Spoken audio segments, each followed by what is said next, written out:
Of course, this review would have been the perfect opportunity to do an intro in drag, but unfortunately I couldn't organize a wig in time. But I did get some Gummibärchen. I like Gummibärchen. Well, who doesn't?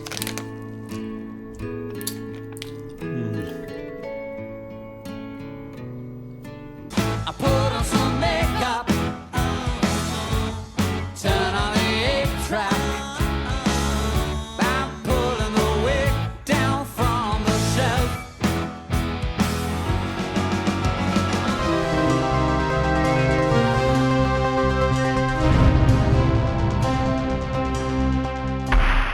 Servus Freunde, my name is Jimmy Cage and these Gummibärchen aren't just regular ones.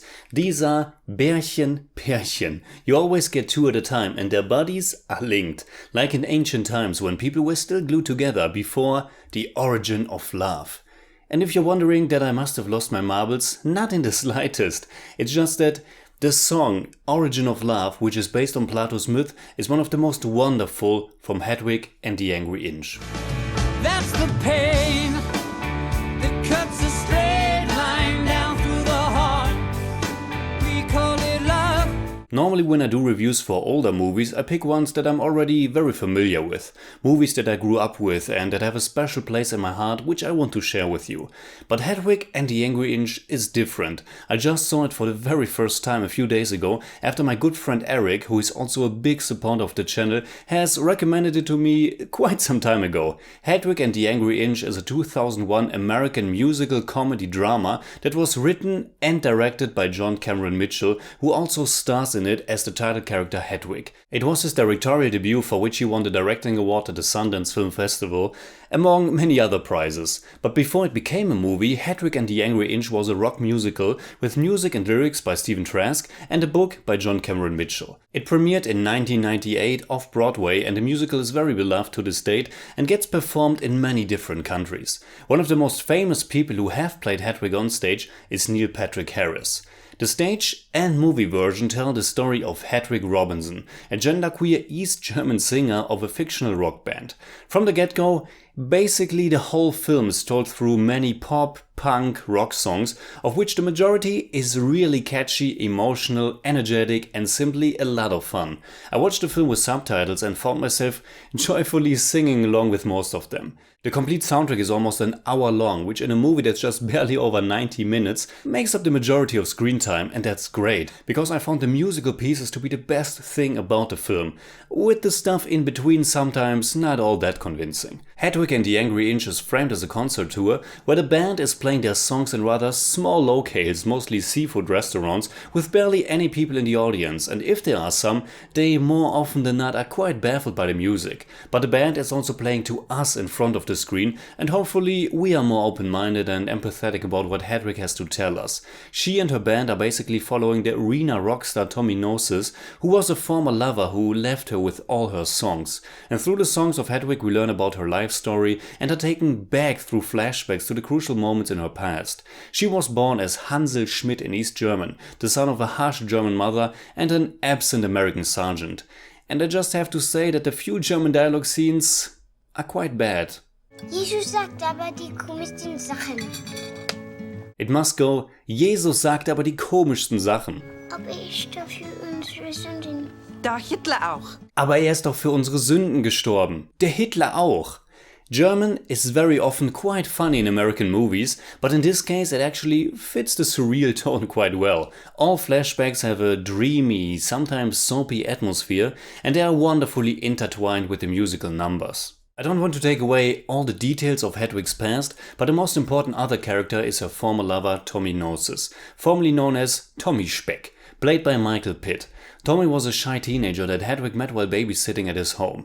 Originally, the character of Hedwig was supposed to be just a supporting character, and Tommy should have been the main protagonist. Tommy was in fact based on John Cameron Mitchell himself, and similar to the movie's depiction, Hedwig was loosely inspired by a German female babysitter/prostitute who worked for Mitchell's family when he was a teenager. Thankfully, they decided to make Hedwig the protagonist. But without spoiling anything, it comes full circle in the very end, which is very much open for interpretation, which I liked a lot.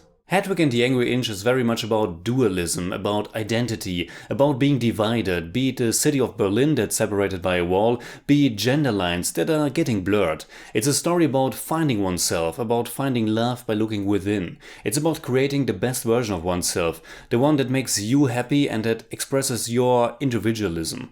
Without a doubt, my favorite song is Wig in a Box, which is all about taking on different personas, to be whoever you want to be, but also the reality that at the end of the day you have to be yourself again. It is set in a trailer and at a time when Hedwig was in a very dark place of her life.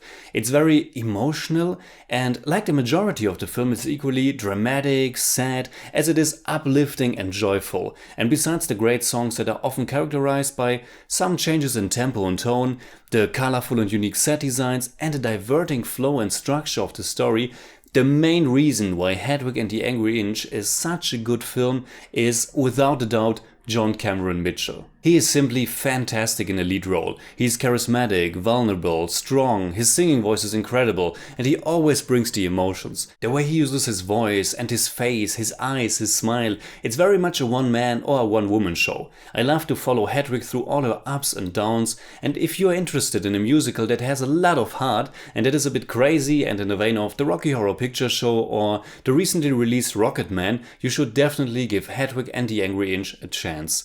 When it was first released, it was critically well received, but box office wise a bump, and ever since it developed kind of a cult following.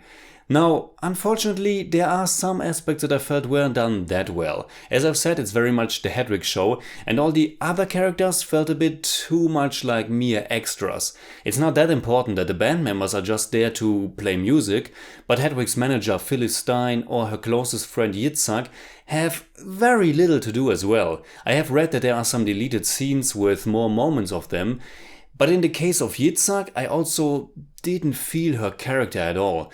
Now, I just called her Hedwig's closest friend. On Wikipedia, she's described as her husband, though I must have missed that. Early on we witness Yitzhak, played by Miriam Shaw, try on one of Hedwig's wigs, and there are serious tensions between the two of them throughout the whole film. But this was one aspect that didn't connect with me. Maybe because it wasn't enough material shown, but maybe also because I felt Miriam Shaw's performance was very one-note. I do know that she also starred in the original off-Broadway production, but still, to me she came across as just confusing looking. When she and Hedwig have a fight towards the end, the movie is also rather abrupt and shows us Hedwig sitting outside with totally new characters. It was a bit weird, but honestly I don't mind some dreamlike ellipses in this kind of movie. The relationship to Tommy was a bit hit and miss for me. Some scenes were quite heartwarming, for example the moment when the famous song I Will Always Love You is playing all of a sudden, but some other, when he's discovering something about Hedwig's body, felt a bit overplayed. And this is just a very subjective thing, but I'm also not the biggest Michael Pitt fan. But overall, I thoroughly enjoyed Hedwig and the Angry Inch. And for the two amazing songs and beautiful visualizations of the origin of love and Wig in a Box alone, it's worth the watch. So in German I'd say, Hedwig and the Angry Inch ist ein schrilles, buntes, surreales Rock-Musical mit einem großen Herz und einem noch größeren John Cameron Mitchell in der Hauptrolle. Die Nebenfiguren können da leider nicht ganz mithalten, aber die tollen Lieder, die mitreißende Inszenierung und die starke Botschaft machen das locker wieder wett. I give Hedwig and the Angry Inch 7 out of 10. It's more like 7.4, but I don't do that. Okay, everybody. I put on some makeup, turn on the 8-track. I'm putting the wig down from the shelf. Alright, that's it like always. Comment below and let me know what you think about Hedwig and the Angry Inch. And also, what is your favorite rock musical? You can hit me up on Twitter, Facebook and Instagram simply at TheJimmyCage. And if you enjoyed this episode, please give me a thumbs up, share, subscribe, whatever you like. And make sure you hit that bell for all I have to tell. Kiss, kiss, kiss, kiss.